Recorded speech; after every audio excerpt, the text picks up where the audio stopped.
ಕೇವಲ ಕತ್ತಿಯಿಂದ ಒಂದು ಸಾಮ್ರಾಜ್ಯ ಕಟ್ಟೋಗಾಗುತ್ತಾ? ಇಲ್ಲ, ಅದಕ್ಕೆ ಬುದ್ಧಿ ಬೇಕು. ಆ ಬುದ್ಧಿಯ ಹಿಂದಿನ ಸೂತ್ರವೇ ಚಾಣಕ್ಯರು ನೀಲನಕ್ಷೆ.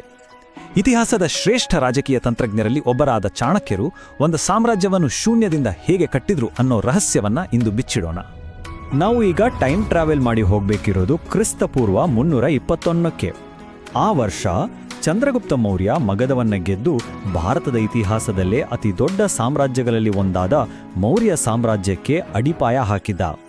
ಅಂದ್ರೆ ಈ ಸಾಮ್ರಾಜ್ಯದ ಅಡಿಪಾಯಕ್ಕೆ ಕೇವಲ ಚಂದ್ರಗುಪ್ತನ ಖಡ್ಗ ಕಾರಣ ಅಲ್ಲ. ಅವರ ಹತ್ರ ಒಂದು ಸೀಕ್ರೆಟ್ ವೆಪನ್ ಇತ್ತು, ಅದೇ ಒಂದು ಪುಸ್ತಕ. ಹೌದು, ಆಚಾರ್ಯ ಚಾಣಕ್ಯರು ಬರೆದ ಅರ್ಥಶಾಸ್ತ್ರ. ಇದು ಸುಮ್ಮನೆ ಒಂದು ಪುಸ್ತಕ ಆಗಿರಲಿಲ್ಲ, ಬದಲಿಗೆ ಒಂದು ಸಾಮ್ರಾಜ್ಯವನ್ನು ಕಟ್ಟುವುದು, ಆಳುವುದು ಮತ್ತು ವಿಸ್ತರಿಸುವುದು ಹೇಗೆ ಅನ್ನೋದಕ್ಕೆ ಒಂದು ಕಂಪ್ಲೀಟ್ ಬ್ಲೂ ಪ್ರಿಂಟ್ ಆಗಿತ್ತು. ಸರಿ, ಹಾಗಾದ್ರೆ ಈ ನಮ್ಮ ವಿಶ್ಲೇಷಣೆಯಲ್ಲಿ ಏನೆಲ್ಲ ನೋಡೋಣ ಅಂತ ಒಂದು ಸಣ್ಣ ನೋಟ. ಮೊದಲಿಗೆ ರಾಜನನ್ನೇ ರೂಪಿಸುವ ನೀಲನಕ್ಷೆ, ಆಮೇಲೆ ಪರಿಪೂರ್ಣ ಆಡಳಿತಗಾರನ ತಯಾರಿ ಹೇಗಿತ್ತು ಅಂತ ನೋಡ್ತೀವಿ, ಆಮೇಲೆ ಉಕ್ಕಿನ ಮುಷ್ಟಿಯ ಆಡಳಿತ, ಗೂಢಚಾರರ ರೋಚಕ ಜಗತ್ತು ಮತ್ತು ಕೊನೆಗೆ ಅಧಿಕಾರಕ್ಕಾಗಿ ನಡೆಯುತ್ತಿದ್ದ ಆ ಮಹಾನ್ ಆಟದ ಬಗ್ಗೆ ತಿಳಿದುಕೊಳ್ಳೋಣ. ಮೊದಲ ಭಾಗ ರಾಜನಿರ್ಮಾಪಕರ ನೀಲನಕ್ಷೆ. ನೋಡಿ, ಯಾವುದೇ ದೊಡ್ಡ ಬಿಲ್ಡಿಂಗ್ಗೆ ಸ್ಟ್ರಾಂಗ್ ಫೌಂಡೇಶನ್ ಬೇಕೇ ಬೇಕು ಅಲ್ವಾ? ಹಾಗೆಯೇ ಮೌರ್ಯ ಸಾಮ್ರಾಜ್ಯದಂತಹ ಒಂದು ಬೃಹತ್ ಕಟ್ಟಡಕ್ಕೆ ಚಾಣಕ್ಯರು ಹಾಕಿದ ಆ ಬೌದ್ಧಿಕ ಅಡಿಪಾಯ ಏನಾಗಿತ್ತು ನೋಡೋಣ ಬನ್ನಿ. ಎರಡನೇ ಭಾಗ, ಪರಿಪೂರ್ಣ ಆಡಳಿತಗಾರನ ತಯಾರಿ. ಚಾಣಕ್ಯರ ಪ್ರಕಾರ ರಾಜ ಅನ್ನೋನು ಸುಮ್ಮನೆ ಹುಟ್ಟೋದಿಲ್ಲ, ಅವನನ್ನ ತಯಾರು ಮಾಡಬೇಕು. ಇದು ಅಧಿಕಾರಕ್ಕಾಗಿ ಒಂದು ಲೈಫ್ ಲಾಂಗ್ ಎಜುಕೇಶನ್ ಇದ್ದ ಹಾಗೆ. ಕೇವಲ ಕತ್ತಿ ಹಿಡಿದು ಯುದ್ಧ ಮಾಡೋದಷ್ಟೇ ಅಲ್ಲ. ಒಬ್ಬ ರಾಜಕುಮಾರನ ಶಿಕ್ಷಣ ಅಂದ್ರೆ ಸುಮ್ಮನೆನಾ?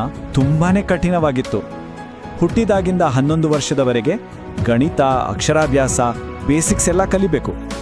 11ನೇ ವಯಸ್ಸಿಗೆ ಬಂದಾಗ ವ್ರತ ಶುರು. ಅಂದ್ರೆ ಬ್ರಹ್ಮಚರ್ಯ ಪಾಲಿಸಿಕೊಂಡು ತತ್ವಶಾಸ್ತ್ರ, ವೇದಗಳು, ಅರ್ಥಶಾಸ್ತ್ರ ಎಲ್ಲವನ್ನೂ ಆಳವಾಗಿ ಓದಬೇಕು. ಆಮೇಲೆ 16ನೇ ವಯಸ್ಸಲ್ಲಿ ಮದುವೆ ಆದ ನಂತರ ಅವನೊಬ್ಬ ಪರಿಪೂರ್ಣ ಯೋಧನಾಗೋಕೆ ಬೇಕಾದ ಟ್ರೈನಿಂಗ್, ಅಂದ್ರೆ ಆನೆ ಸವಾರಿ, ಯುದ್ಧ ಕಲೆಗಳು, ಶಸ್ತ್ರಾಸ್ತ್ರಗಳ ತರಬೇತಿ ಎಲ್ಲವೂ ನಡೀತಿತ್ತು. 3ನೇ ಭಾಗ, ಉಕ್ಕಿನ ಮುಷ್ಟಿಯಿಂದ ಆಳ್ವಿಕೆ. ಓಕೆ, ಟ್ರೈನಿಂಗ್ ಎಲ್ಲ ಮುಗೀತು, ಆದ್ರೆ ಅಸಲಿ ಪರೀಕ್ಷೆ ಶುರುವಾಗೋದೇ ಈಗ. ಅಧಿಕಾರ ನಡೆಸೋದು ಅಂದ್ರೆ ಸುಲಭದ ಮಾತಲ್ಲ. ಅದು ಹೂವಿನ ಹಾಸಿಗೆ ಅಂತೂ ಖಂಡಿತ ಅಲ್ಲ. ಅದಕ್ಕೆ ನಿರಂತರ ಶ್ರಮ, ಕಠಿಣ ನಿರ್ಧಾರಗಳು ಬೇಕೇ ಬೇಕು. ಒಬ್ಬ ರಾಜನ ದಿನ ಹೇಗಿರ್ತಿತ್ತು ಅಂತ ನೋಡಿ. ಬೆಳಿಗ್ಗೆ ಎದ್ದ ತಕ್ಷಣ ಸೇನಾಪತಿ ಜೊತೆ ಡಿಫೆನ್ಸ್ ಸ್ಟ್ರಾಟಜಿ ಮೀಟಿಂಗ್, ಆಮೇಲೆ ಕೋರ್ಟ್ ವಿಚಾರಣೆಗಳು, ತೆರಿಗೆ ಸಂಗ್ರಹದ ರಿವ್ಯೂ, ಗೂಢಚಾರರು ಕಳಿಸಿದ ರಿಪೋರ್ಟ್ಗಳನ್ನು ಓದೋದು, ಮಂತ್ರಿಗಳ ಜೊತೆ ಚರ್ಚೆ, ಹೀಗೆ ಒಂದಾದ್ಮೇಲೆ ಒಂದು ಕೆಲಸ. ಇಷ್ಟೆಲ್ಲ ಮುಗಿಸಿ ಅವರಿಗೆ ನಿದ್ದೆ ಮಾಡೋಕೆ ಸಿಗ್ತಿರೋದು ಜಸ್ಟ್ 4 ಗಂಟೆ. ಊಹಿಸ್ಕೊಳ್ಳಿ. ಆದರೆ ನೋಡಿ, ಇಡೀ ಸಾಮ್ರಾಜ್ಯವನ್ನ ರಾಜ ಒಬ್ಬರೇ ನಡೆಸೋಕ್ಕಾಗಲ್ಲ. ಅವನಿಗೆ ಸಮರ್ಥ, ನಂಬಿಕಸ್ಥ ಮಂತ್ರಿಗಳು ಬೇಕು. ಹಾಗಾದ್ರೆ ಪ್ರತಿ ಲೀಡರ್ಗೂ ಬರೋ ಒಂದು ದೊಡ್ಡ ಪ್ರಶ್ನೆ, ಅಂಥ ವ್ಯಕ್ತಿಗಳನ್ನು ಆಯ್ಕೆ ಮಾಡೋದು ಹೇಗೆ? ಚಾಣಕ್ಯರ ಹತ್ರ ಇದಕ್ಕೂ ಒಂದು ಪಕ್ಕಾ ಪ್ಲಾನ್ ಇತ್ತು. ಆಯ್ಕೆ ಪ್ರಕ್ರಿಯೆ ಹೇಗಿತ್ತು ಅಂದರೆ, ಮೊದಲಿಗೆ ಕಂಪ್ಲೀಟ್ ಬ್ಯಾಕ್ಗ್ರೌಂಡ್ ಚೆಕ್. ಆ ವ್ಯಕ್ತಿಯ ಫ್ಯಾಮಿಲಿ, ಫ್ರೆಂಡ್ಸ್, ಸಾರ್ವಜನಿಕ ಜೀವನ ಎಲ್ಲವನ್ನೂ ತನಿಖೆ ಮಾಡಲಾಗ್ತಿತ್ತು. 2ನೇ ಹಂತದಲ್ಲಿ ಎಕ್ಸ್ಪರ್ಟ್ಸ್ ಅವನ ಬುದ್ಧಿವಂತಿಕೆ, ಸ್ಟೆಬಿಲಿಟಿ ಮತ್ತು ನಿರ್ಧಾರ ತೆಗೆದುಕೊಳ್ಳೋ ಕೆಪಾಸಿಟಿನೇ ಟೆಸ್ಟ್ ಮಾಡ್ತಿದ್ರು. ಫೈನಲ್ ರೌಂಡ್, ರಾಜನ ಜೊತೆ ಇಂಟರ್ವ್ಯೂ. ಅಲ್ಲಿ ಅವನ ಧೈರ್ಯ, ಕಮ್ಯುನಿಕೇಷನ್ ಸ್ಕಿಲ್ಸ್ ಎಲ್ಲವೂ ಪರೀಕ್ಷೆಗೆ ಒಳಪಡ್ತಿತ್ತು. ಸರಿ, ಇಷ್ಟೆಲ್ಲ ಕಠಿಣ ಪರೀಕ್ಷೆ ಪಾಸಾದ ಮಂತ್ರಿಗಳಿಗೆ ಸ್ಯಾಲರಿ ಎಷ್ಟಿತ್ತು? ಇಲ್ಲೊಂದು ಇಂಟ್ರೆಸ್ಟಿಂಗ್ ವಿಷಯ ಇದೆ. ಒಂದು ಪಣ ಅಂದರೆ ಆ ಕಾಲದ ಒಂದು ಬೆಳ್ಳಿ ನಾಣ್ಯ. ಅದರ ಮೌಲ್ಯವನ್ನು ಇವತ್ತಿಗೆ ಹೋಲಿಸಿದ್ರೆ ಸುಮಾರು 2,000 ರೂಪಾಯಿ ಆಗ್ಬೋದು. ಆ ಲೆಕ್ಕದಲ್ಲಿ ಸಾಮ್ರಾಜ್ಯದ ಮುಖ್ಯ ಪುರೋಹಿತರ ವಾರ್ಷಿಕ ಸಂಬಳ ಇವತ್ತಿನ 9.6 ಕೋಟಿ ರೂಪಾಯಿಗಿಂತ ಹೆಚ್ಚು. ಅಪ್ಪ, ಯಾಕಿಷ್ಟು ಸಂಬಳ ಅಂದರೆ ಇದು ಭ್ರಷ್ಟಾಚಾರವನ್ನ ತಡೆಯೋಕೆ ಚಾಣಕ್ಯರ ಒಂದು ಅದ್ಭುತ ತಂತ್ರವಾಗಿತ್ತು. ಇನ್ನು ನ್ಯಾಯ ವ್ಯವಸ್ಥೆ ಧರ್ಮದ ಮೇಲೆ ನಿಂತಿತ್ತು. ಆದರೆ ಕಾನೂನು ಮುರಿದ್ರೆ ಶಿಕ್ಷೆ ಮಾತ್ರ ಭಯಾನಕವಾಗಿತ್ತು. ರಾಜನ ಬಗ್ಗೆ ಸುಳ್ಳು ಸುದ್ದಿ ಹಬ್ಬಿಸಿದ್ರೆ ನಾಲಿಗೆಯೇ ಕಟ್. ರಾಣಿಯ ಜೊತೆ ವ್ಯಭಿಚಾರ ಮಾಡಿದ್ರೆ ಕುದಿಯೋ ನೀರಿನಲ್ಲಿ ಜೀವಂತವಾಗಿ ಬೇಯಿಸಲಾಗ್ತಿತ್ತು. ಇಂತಹ ಕಠಿಣ ಕಾನೂನುಗಳನ್ನ ಜಾರಿಗೆ ತರಬೇಕಂದ್ರೆ, ರಾಜ್ಯದ ಮೇಲೆ ಹಿಡಿತ ಇಟ್ಕೋಬೇಕಂದ್ರೆ ಕೇವಲ ಸೈನ್ಯ ಒಂದಿದ್ರೆ ಸಾಲದು. ಅದಕ್ಕೆ ಬೇಕಿತ್ತು ಒಂದು ಅದೃಶ್ಯ ಕಣ್ಣು. 4ನೇ ಭಾಗ, ಗೂಢಚಾರರ ರಾಜ್ಯ. ಹೌದು, ಆ ಅದೃಶ್ಯ ಕಣ್ಣುಗಳೇ ಗೂಢಚಾರರು. ಇವರೇ ಇಡೀ ಸಾಮ್ರಾಜ್ಯದ ಕಣ್ಣು, ಕಿವಿ ಎಲ್ಲವೂ.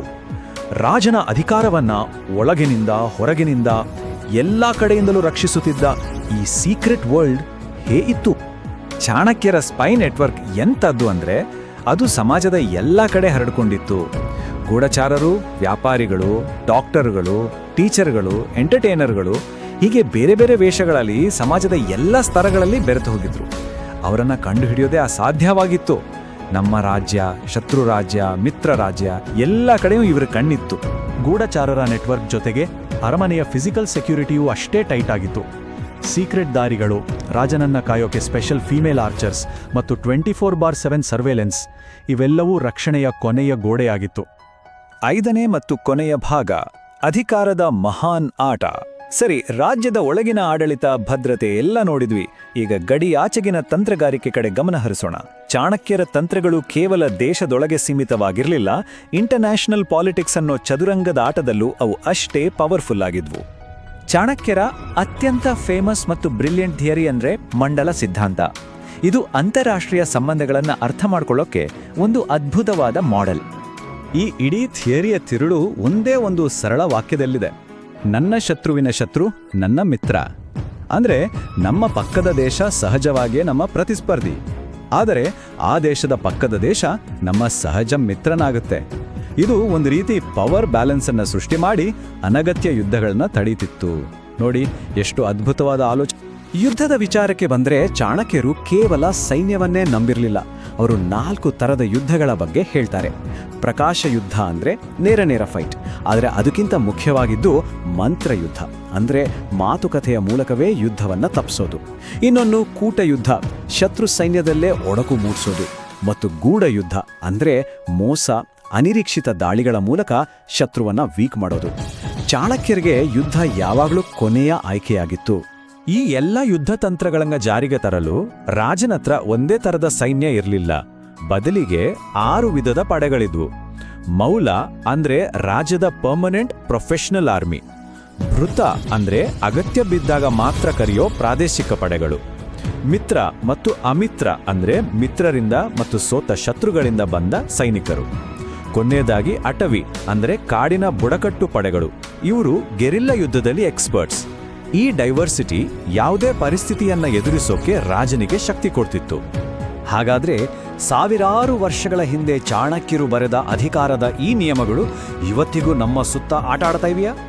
ಇವತ್ತಿನ ಗ್ಲೋಬಲ್ ಪಾಲಿಟಿಕ್ಸ್, ಕಂಪನಿಗಳ ನಡುವಿನ ಪೈಪೋಟಿ, ಕಾರ್ಪೊರೇಟ್ ಟೇಕ್ ಓವರ್ಗಳು, ಡಿಜಿಟಲ್ ಜಗತ್ತಿನ ಸ್ಟ್ರಾಟಜಿಗಳು ಇವೆಲ್ಲವನ್ನೂ ನೋಡಿದಾಗ ಎಲ್ಲೋ ಒಂದ್ ಕಡೆ ಚಾಣಕ್ಯರ ಅರ್ಥಶಾಸ್ತ್ರದ ಪ್ರತಿಧ್ವನಿಗಳು ಕೇಳಿಸ್ತಿಲ್ವೆ? ಇದರ ಬಗ್ಗೆ ಖಂಡಿತ ಯೋಚನೆ ಮಾಡಬೇಕಾದ ವಿಚಾರ.